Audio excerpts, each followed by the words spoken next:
Well, after the U.S. military took down that spy balloon, there are a lot of questions about what information its surveillance gear might have collected and sent directly to the communist nation.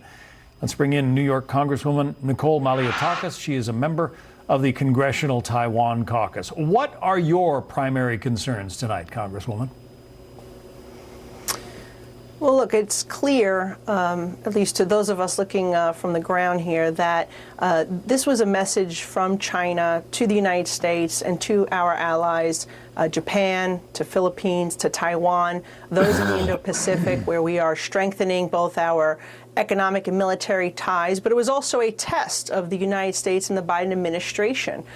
We are concerned that the administration took a week to respond, and we wonder if, had this not been caught by, a local newspaper on the ground, right, would have they even reacted in this way and shot down this balloon at all? And so it really begs a lot of questions. I was with a group of military veterans in my district earlier today, and they are surprised that they're shocked, they're disappointed that this president has not yet come out and addressed the American people regarding what has occurred here, because it is a scary thing for the Americans that are watching.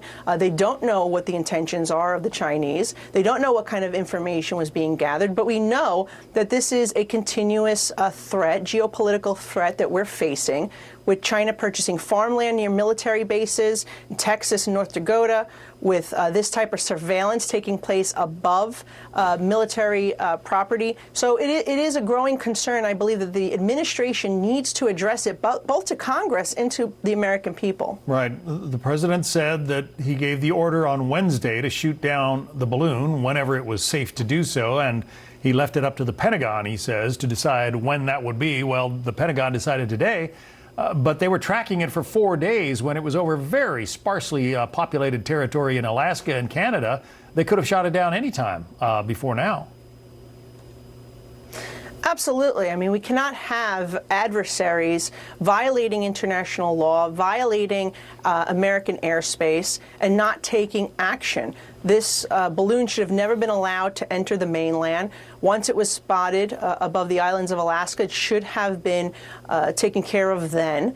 But again, it begs the question, had this not been seen by Americans on the ground who are wondering what was this balloon that they were spotting, would this administration even have addressed it at all? Or would they have allowed it to just continue, gather information, then report back to China? So, this is a real growing concern about the foreign relations of this administration. We believe that many of the decisions they have made have been against the interest of this country, and they believe that they have also jeopardized our national security, our sovereignty, and it is really concerning, and we deserve to have answers. The fact that the president has not come out yet to address the nation is, I think, mind-boggling. There are a lot of questions about whether the Chinese Communist Party has its hooks into the president's son and perhaps other members of his family.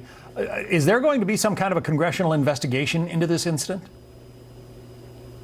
Well, I think it's certainly going to come up in the oversight hearings that are already going to be taking place regarding the Biden family and the relationship that they have with foreign entities. We know that Hunter Biden has unsavory relationships with some of our adversaries, and I think that this is certainly going to be a part of that discussion now.